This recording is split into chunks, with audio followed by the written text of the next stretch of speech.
Hey guys, welcome back to another episode of Max Attack Motorsports, and we're continuing the time attack build on the 2003 Volkswagen GTI. So just to kind of bring you guys up to date so far again, our catch can's in there, intake's done, diverter valve, just purchased a couple other things. So we're going to be doing the AC delete on this. I'm also waiting on the sandwich plate to come in, so we're going to get rid of this sandwich plate right here and run an external oil cooler. So the past couple days I've been trying to figure out where we're going to mount that. I think I'm going to go into the fender in there somewhere. But anyway, so this is what we're going to be doing today. We have our Catless 3-inch downpipe that came in from Milltek. So yeah, other than that, pretty basic. I mean, it came from the UK. I just had this Vband welded on about maybe half an hour ago. So yeah, 3-inch Catless. There's your two bungs for your O2 sensors, your pre-cat and your post-cat. We're probably gonna plug this one up, if not put a wideband in there, but I'm not sure yet. We're gonna see. So there's actually like a pre-dent in it, if you guys can see that. So that's mostly to clear the frame rail, from what people have told me. That's usually the first thing that I questioned. But yeah, what we're gonna do today, we're gonna put this thing on. We're gonna wrap it. We got our ties, and then you can see here, so this is our Vband that we're using from Vibrant again. So this is a 3-inch, but then it goes down to 2.5 and then back up to 3. So I just had, like I said, just had that all kind of done up again. So but yeah, there's the part number for you guys if you guys want to do V-bands. A little bit pricey, but no gaskets, no flanges, no rusty bolts. So yeah, let's take a look at the package as well, so you guys can kind of see what you get when you open it up. But obviously you're going to get your downpipe. So I'll just move this out of the way. In here we have our, so this is the gasket that Milltek provides. Yeah, I went out and bought an OEM one, but I mean, I'm sure you can use this. And then if you kind of look, so there's our O2 bung. So that's the cover, or the plug for it, sorry. Obviously, if you're Catless, you're not going to need your secondary O2 sensor. So yeah, you can just plug it. So this is the reducer. So if you feel like to go back down to your stock what's it called, your stock diameter for your piping, I believe this is a reducer for it. If you take a look underneath, sorry, it's a little tight. So there's our turbo right there. So I already have the old downpipe off. It was a huge pain in the ass to do, but anyways, if you guys take a look, so right here, these are two 16mm bolts. Oops, sorry. So these guys right here, that is to have your heat shield. So pretty basic, guys. Like when you get underneath, you're gonna see the shield like this. You're just gonna take those two bolts out, and then this thing will flop right over the CV shaft here. So we're just gonna move that, and then like you can kind of see, like my exhaust is pretty rotted. You know what I mean, it's been on the car since 2003. So you know what I mean, if I don't remember if there was a flange here to take it off the stock downpipe. If anything, it might be those clamps over there, but like mine was rotted like all the way up to the top. So yeah, I forgot the sizing of these nuts. I'm sure when I put the new one on, I'll let you guys know. But yeah, thank God I didn't break any studs. So you can see, like, the thing's just caked. I sprayed it in some anti-rust kind of spray, so it won't rust anymore while I was waiting for the downpipe to come in. But yeah, pretty basic. You're going to want to remove your, so here is the secondary. Make sure you mark them when you can, but this is the secondary post-cat O2 sensor, and then the primary one, there it is right there. I just kind of have it there tucked up top. So what I found was the easiest thing was PB blaster was huge. So a couple days before you know you're gonna do this, you're gonna want to go to town on these for sure. Whatever way you can get at them, from the bottom up top, I don't care. Just you're gonna want to absolutely crank these in PB blaster. And then same thing with the O2 sensors. So I did that like 3 days before, let it kind of sit. The next day I came in there, gave a little bit more to the actual flange on the turbo, which helped a lot. And yeah, and then the day that I took the actual downpipe off itself, I have like a little propane, kind of like a small little propane torch. So if you're in Canada, you can get it from like Canadian Tire. It's like a yellow bottle with what's it called, like a torch on top with the nozzle and everything. So I'll see if I can show you guys later on. But yeah, it takes time, guys. Just be patient. But you're gonna want to heat these studs up. I did one by one. Yeah, I mean, like, I just used it just with a regular ratchet. I think it was a 15 mil was the size of the socket, but I'll double check. And yeah, it was pretty, once I had enough heat in there and once they broke apart, I mean, I just took my time with it. When I was able to get kind of like a gap, so when these when the nuts on this broke, as in like they broke free, once I had a bit of a gap in between, I just coated it in PB blaster once it kind of cooled down again. And yeah, after that, like, I'm very surprised that it didn't break any studs. So if you do break any studs though, where did I put them? I did have them with me, but yeah, you can pick up brand new ones. I would suggest getting brand new nuts as well. Okay guys, so we got the threads on there, or the nuts, just momentarily for now. So what we're gonna do is we're gonna start wrapping this downpipe. So again, this is DEI. This is our titanium wrap. So this one is used. I used it myself. So I had this on the Camaro originally. It was on there for maybe about a day or two with one track day on it. So yeah, it's still in pretty good shape. I'm not really sure if you can use this stuff again or not, but I don't see why you can't, as long as it's not you know what I mean, torn apart. I've already kind of trimmed all the bad stuff out, and I got myself a nice piece here. So pretty basic. What you're going to want to do is make sure that we leave ourselves some room to get the nuts on here. But anyways, so you want to start off pretty easy, nice and flat. I find that one of the good things to do too is kind of tuck in the end piece right here. So if you guys can see that, it's kind of just folded over. There's plenty of you know what I mean, tutorials on how to do this online, but and most of them will do the same thing. But anyway, so once you kind of fold it, make sure it's nice and clean, then you're going to want to wrap nice and tight around the first loop here. So as you move along, in this case our downpipe, it's going to tighten as it goes, and it'll bind.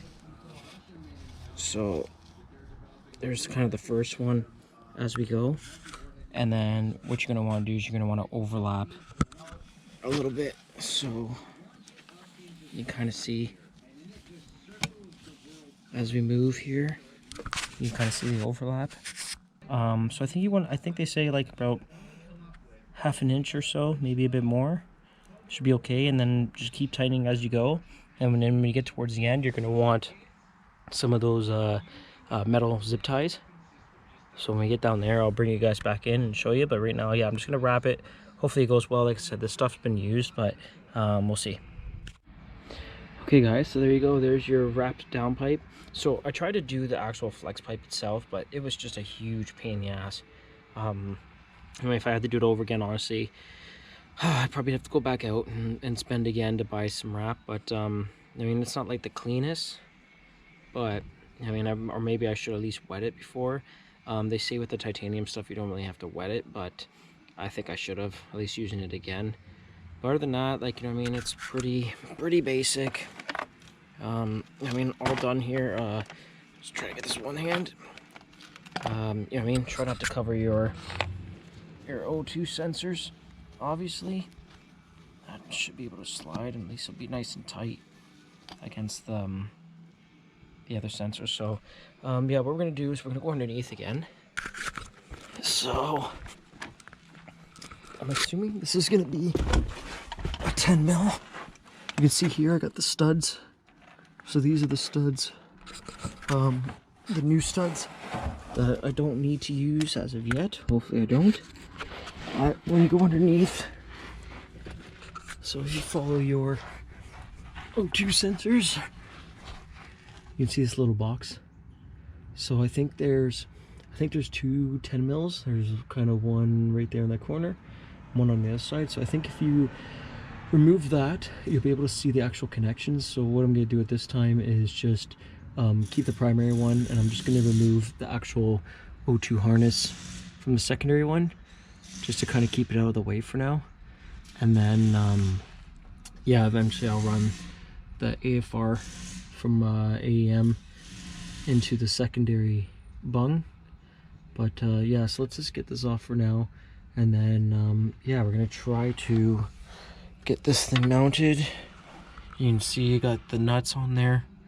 Gonna hopefully just give them a test run again, just to make sure that they don't strip or cross thread. But yeah, so let me get these O2 sensors figured out here, and then we should be able to kind of route the pipe in. We got that down. Like I said, it's just the two 10 mils that hold it up. When you look inside, you're gonna see the two connections. So the bigger one, that's the one on the bottom in this case, that is your primary, and the one on top, which is the smaller one, that is your secondary. So what I'm gonna do now, like I said, I'm just gonna kind of remove the secondary one up here and just remove the harness. That way, you know, it just kind of stays protected in there if I do, whatever reason, decide to go back, which at this point I highly doubt it. But anyways, and then this little shield blanket here just has just buttons on it. So you just unbutton it, and then yeah, you'll be able to take it out and then just remove it from these kind of little clips. We got these both out now. You can actually see the difference between them both. So this one's definitely a lot richer, and then this one a lot more leaned out from after the cat. So yeah, I'm gonna remove this.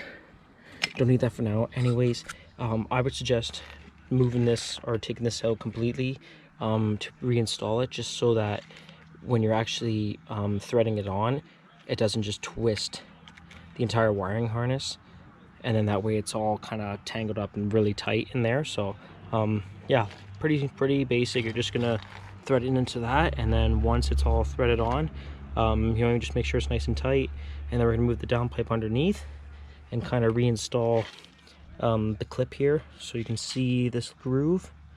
So that kind of slides into that black box, and then we'll put the black box back up, and then yeah, we'll go from there. Okay guys, so there you go, you can see. So what we're gonna do now, you know, just make sure all the twists are out, like I said, and then we're gonna go ahead and button up this blanket again. That way everything's all nice and loose, pretty similar to stock. Yeah, and then what we're also gonna do is go into our bag from Milltek, and we'll be using this plug just to plug up the secondary hole for now. When I find a time to do the AFR, you know, I mean, I'll be able to do it again. This car is running on a stock ECU, so it's not like the whole tuning process is going to be dependent on just my one AFR from AEM. If you're running a standalone, then of course, and at least you got something that you could use.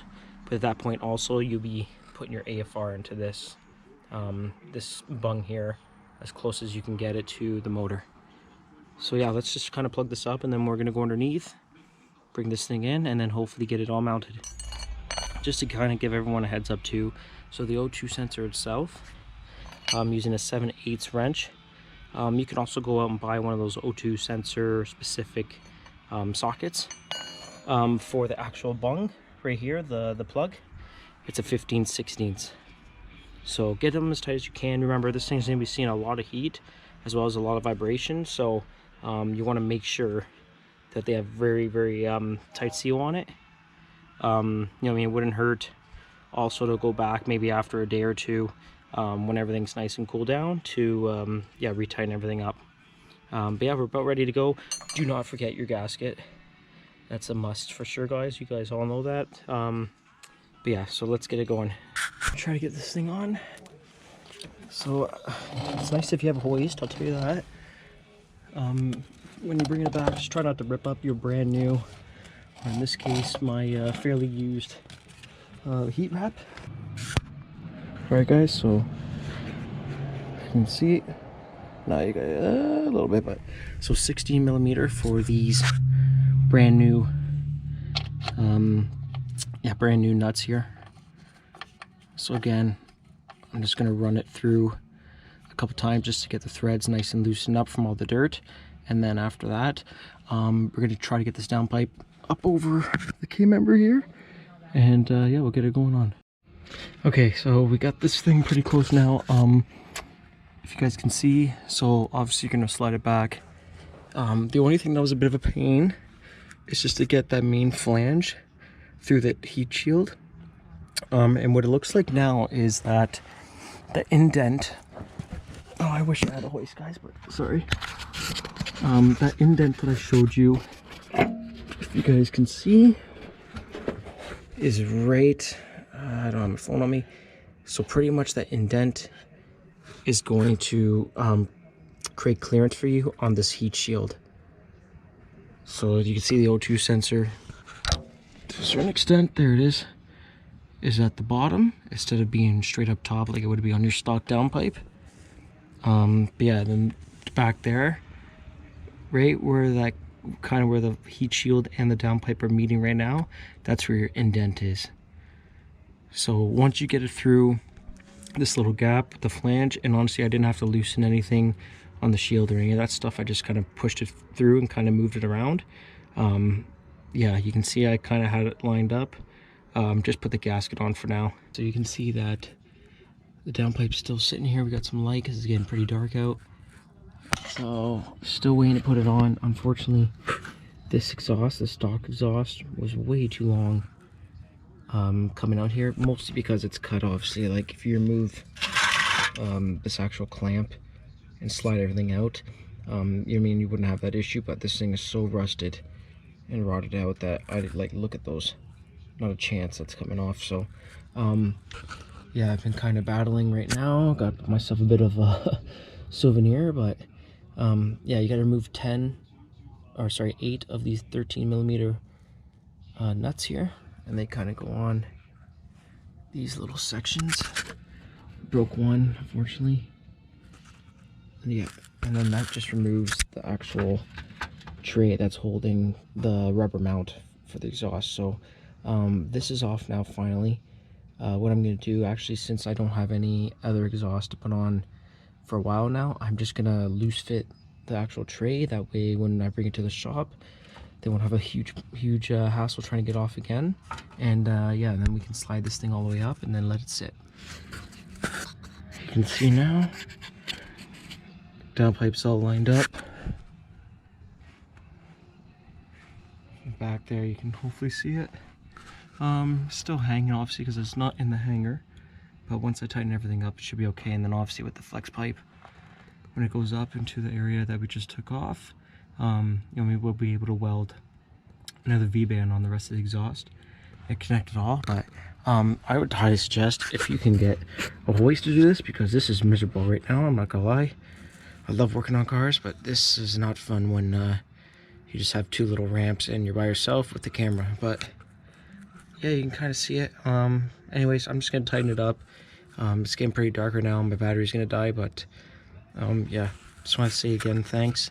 I may apologize that the video is not the best, but it's something at least. And at least now I got a downpipe, and other than that, like, it fits perfectly. Like, it's not sitting on anything. That little indent on the pipe I showed you guys earlier with the heat shield, like, it's perfect. So very easy to install if you have a hoist and if you have someone else to help you, and if your car's not rotted out. But yeah, thanks guys, I appreciate another view. Subscribe and comment if you'd like to. Don't forget to check us out at Max Stack Motorsports on Instagram. And then, yeah, stay tuned for some more time attack videos. So, take care.